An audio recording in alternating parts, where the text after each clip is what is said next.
अस्सलाम वालेकुम। मेरा नाम है शाहसेब हाशमी और ये है टोयोटा फॉर्च्यूनर लेजेंडर 2024 मॉडल। ये गाड़ी ब्रांड न्यू है और लेजेंडर का दरमियाना वेरिएंट है। इसमें बहुत सारे वेरिएंट्स आते हैं अब फॉर्च्यूनर में, सिग्मा, लेजेंडर, जीआर स्पोर्ट और फिर छोटे वेरिएंट्स में जी वी वगैरह बहुत सारे वर्जन आते हैं। मैंने इसके 3 वेरिएंट्स हैं, सिग्मा, लेजेंडर और फिर जीआर स्पोर्ट। मैंने तीनों के रिव्यूज़ बार किए हुए हैं। ये गाड़ी 24 मॉडल है और लेजेंडर है।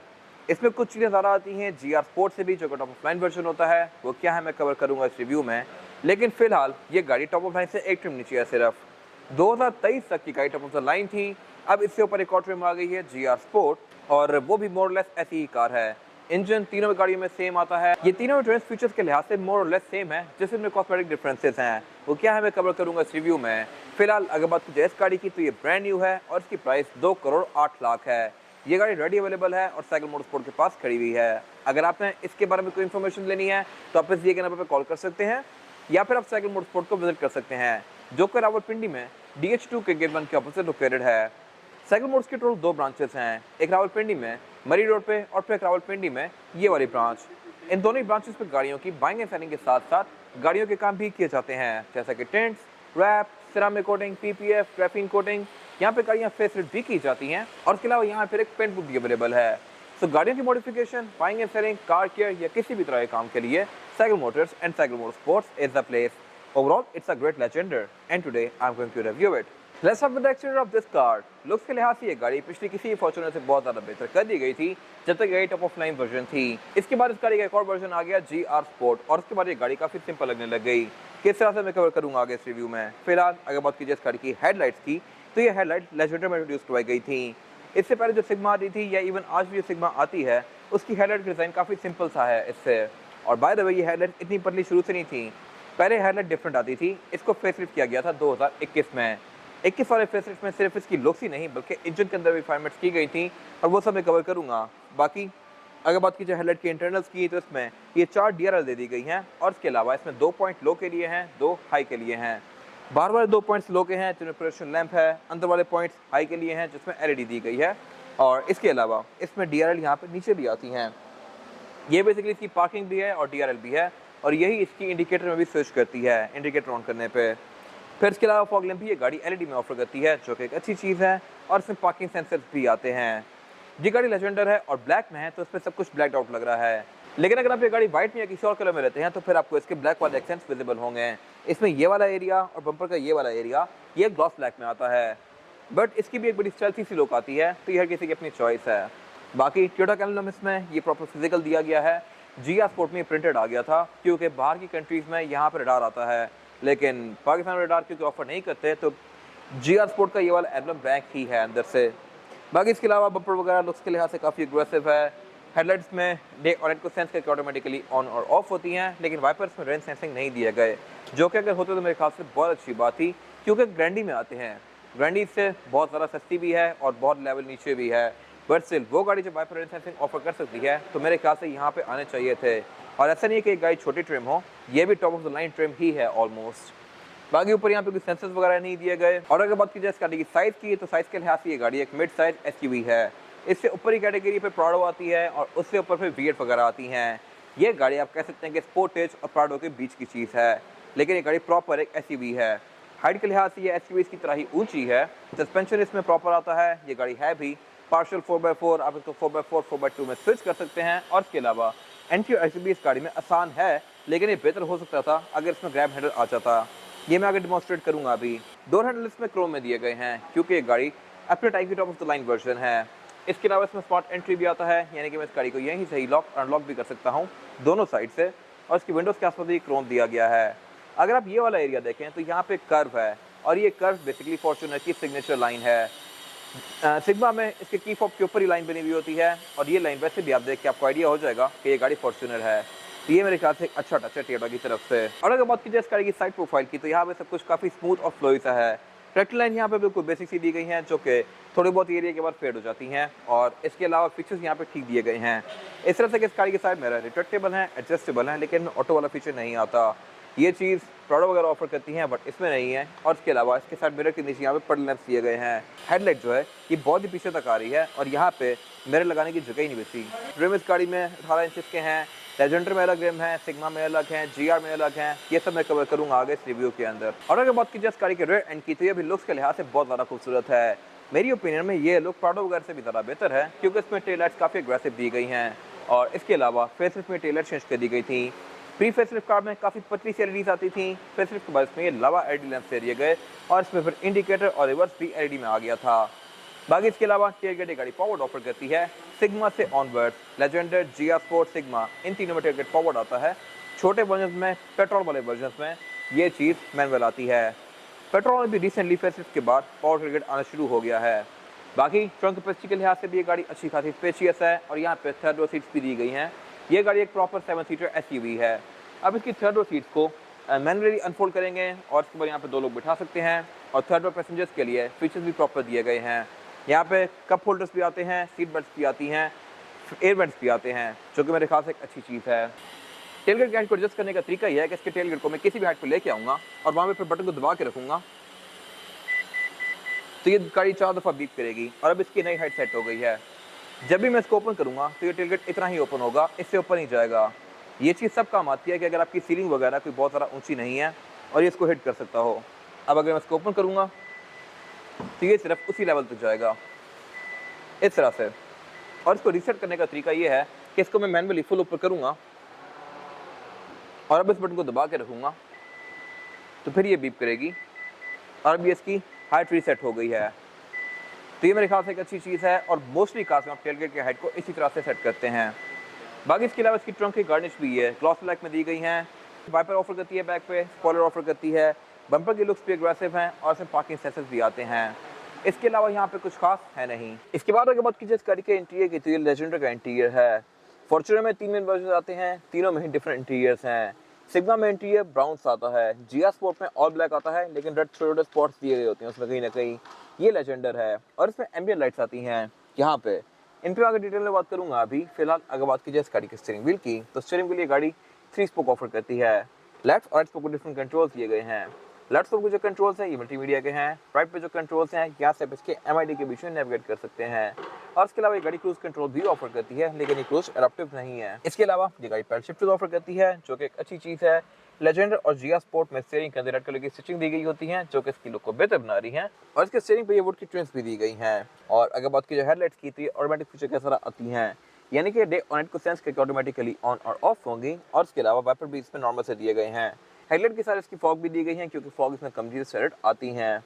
और अगर बात की जाए इस गाड़ी के मीटर की, तो मीटर इसका लुक्स के लिहाज से डिसेंट है ही, लेकिन इसकी जो स्क्रीन है ये भी पहले से बहुत ज़्यादा इम्प्रूव्ड है।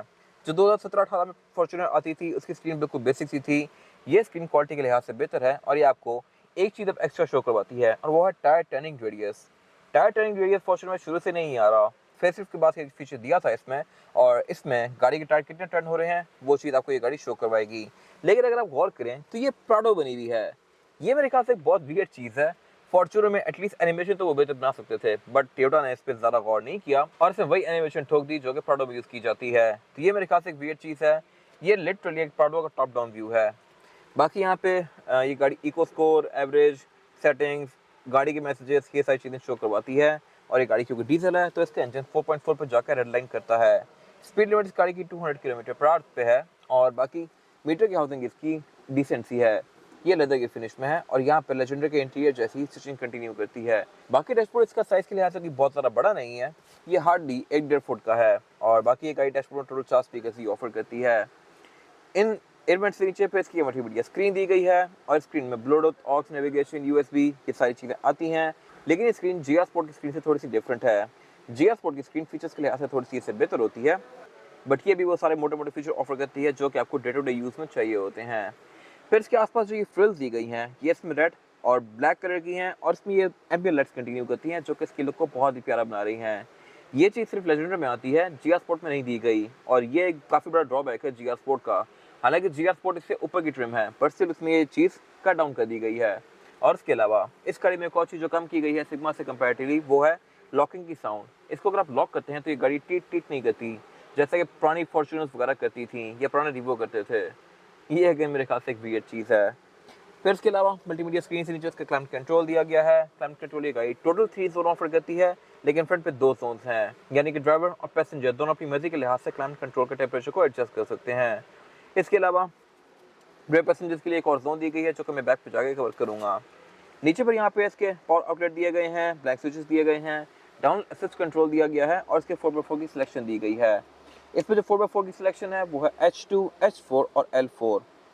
H2 मीन्स हाई रेंज और 4x2 गाड़ी लाइक पे शटडाउन पर चलेगी और बड़े गियर्स में जाएगी।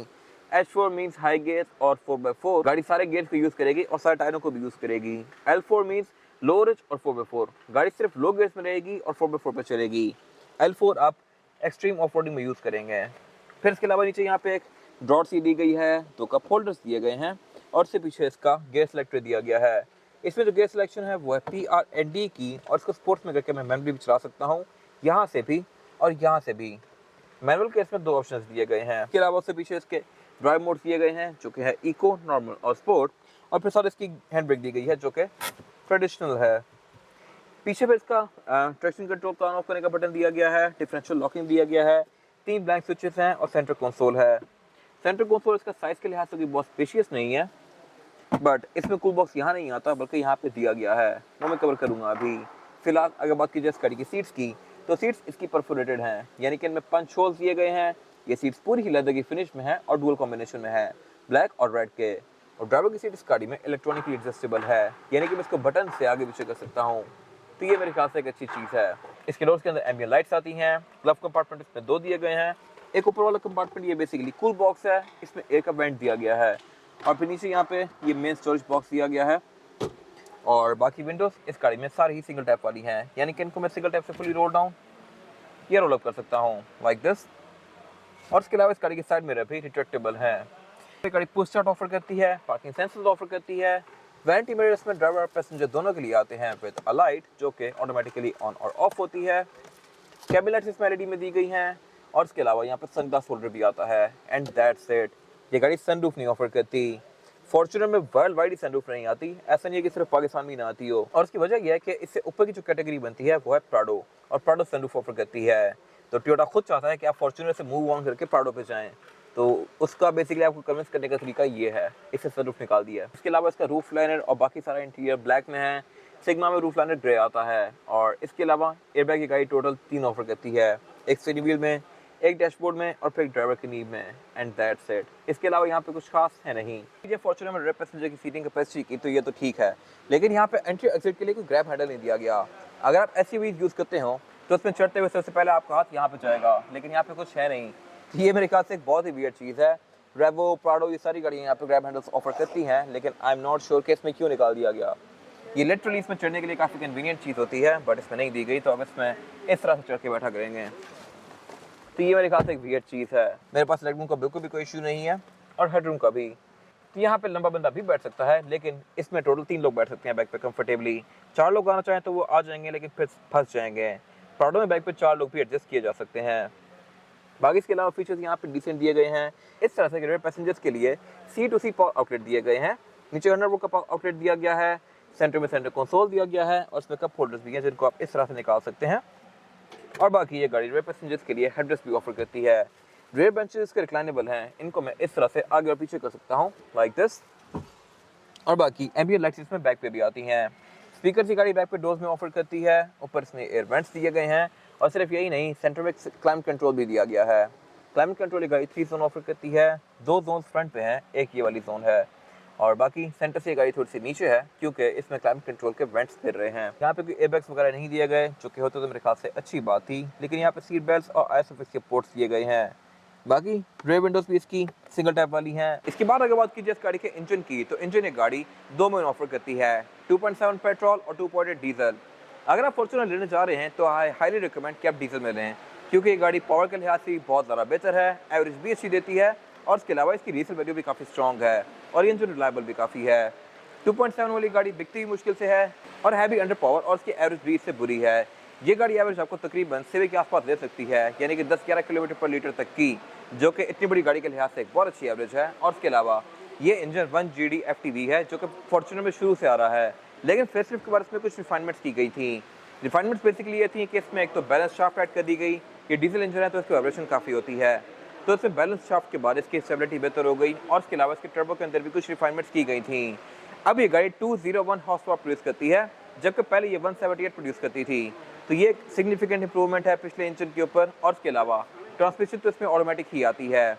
2.7 वाली कार 160 में हॉर्स पावर प्रोड्यूस करती है। एवरेज भी वो गाड़ी आपको तकरीबन 6 से 7 तक की देगी। तो ये इंजन हर लिहाज से बेहतर ऑप्शन है। बाकी ये इंजन पार्शल 4x4 है, आप इसको 4x4 और 4x2 के बीच में स्विच भी कर सकते हैं। और इसके अलावा बाकी इसमें ABS, traction control, drive modes, ये सारी चीज़ें आती हैं। फिर ये इंजन क्योंकि टोयोटा का है तो ये बहुत ज़्यादा रिलायबल भी है और यही इंजन बहुत सारी गाड़ियों में और भी आता है, तो इसके पार्ट्स भी आपको इजीली मिल जाएंगे। बाकी इसके बोनट के अंदर इंसुलेशन दी गई है, बोनट इस गाड़ी का स्टैंड से ओपन होता है और इसके अलावा यहाँ पे कुछ खास है नहीं। इसके बाद अगर बात की जाए इस गाड़ी के टायर साइज़ की, टायर साइज जो ऑफर करती है फॉर्च्यूनर तीनों ही वर्जन में, लेजेंडर, सिग्मा, जिया वगैरह में, वो है 265, 60 और 18। इसमें 18 इंच का मल्टी स्पोक रिम दिया गया है और इन तीनों में ही रिम डिफरेंट आते हैं। टायर्स गाड़ी में डनलॉप का ग्रैंड ट्रैक है जो कि एक अच्छा टायर है और टोयोटा की मोस्टली कार्स में आता है।